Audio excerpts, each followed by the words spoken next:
जय माता दी। 10वां अध्याय शुंभवध। मैं मस्तक पर अर्धचरण धारण करने वाली विश्व शक्ति स्वरूपा भगवती कामेश्वरी का हृदय में चिंतन करता हूँ।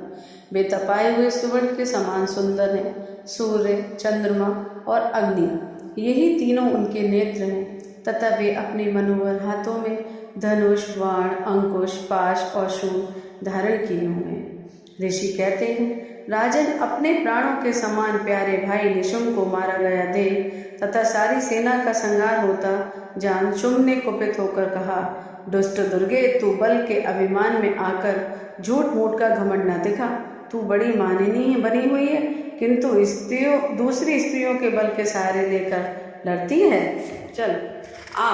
देवी बोली, ओ दुष्ट, मैं अकेली ही हूँ, इस संसार में मेरी सिवा दूसरी कौन है। देख, ये मेरी ही विभूतियाँ हैं, अतः मुझमें ही प्रवेश कर रही हैं। तदंतर ब्रह्माणी आदि समस्त देवियाँ अंबिका के शरीर में लीन हो गईं। उस समय केवल अंबिका देवी ही रह गई। देवी बोली, मैं अपनी ऐश्वर्य शक्ति से अनेक रूपों में यहाँ उपस्थित हूँ और उन सब रूपों को मैंने समेट लिया है। अब अकेली ही युद्ध में खड़ी हूँ, तुम भी स्थिर हो जाओ। ऋषि कहते हैं, तदंतर देवी और शुंभ दोनों में सब देवताओं तथा दानवों को देखते देखते भयंकर युद्ध छिड़ गया।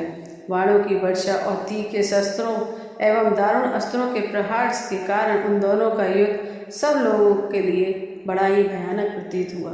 उस समय अंबिका देवी ने जो सैकड़ों दिव्य अस्त्र छोड़े, उन्हें दैत्यराज शुंभ ने उनके निवारक अस्त्रों द्वारा काट दिया।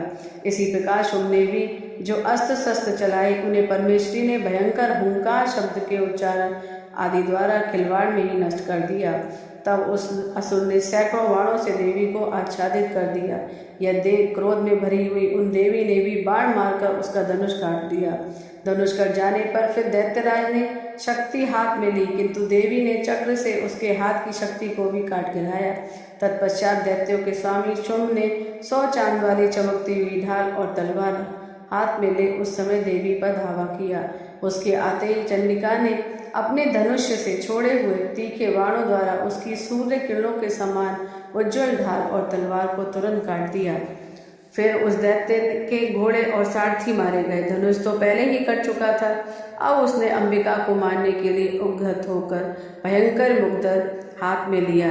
उसे आते देख देवी ने अपने तीक्ष्ण बाणों से उसका मुग्धर भी काट दिया, जिस पर वह असुर मुक्का तान कर बड़े वेग से देवी की ओर झपटा।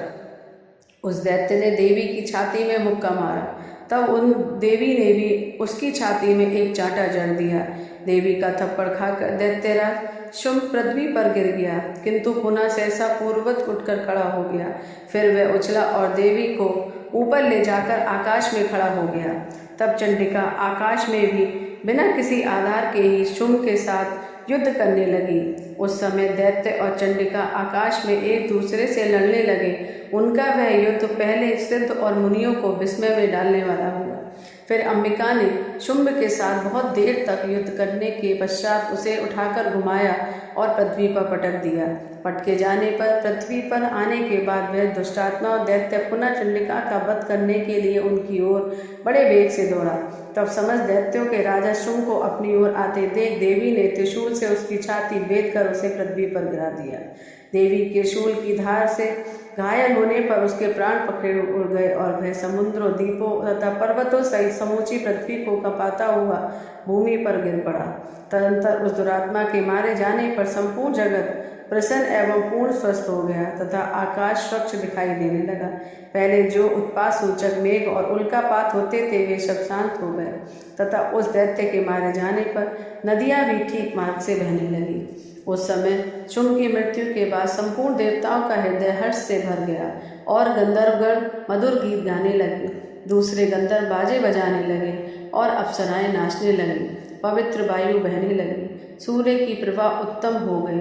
अग्निशाला की बुझी हुई आग अपने आप प्रज्वलित हो उठी तथा संपूर्ण दिशाओं के भयंकर शब्द शांत हो गए। इस प्रकार श्री मार्कंडेय पुराण में सार्वणिक मनवंतर की कथा के अंतर्गत देवी महात्म्य में शुंभवध नामक 10वां अध्याय पूरा हुआ। बोलो जय माता।